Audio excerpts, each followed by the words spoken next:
తప్పుకురా మావా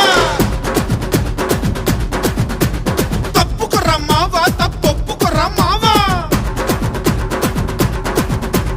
కత్తిలాంటి కళ్ళతోడి కనిపెడతాడు పాపం ఇంకా ఎక్కడున్న పసిగడతాడు తిమ్మ తిరిగిపోతదింక అన్న దెబ్బకు తుమ్ము లేచిపోతి అరణి ఎప్పకు మోసమన్న మాట వింటే మండి పడతడు మమ మాసు అంటే అతడే కాసుకు పువ్వంటి మనసుండి పులి లాంటి తెగుతుంది తెలుగు గడ్డ మీద చెయ్యేస్తే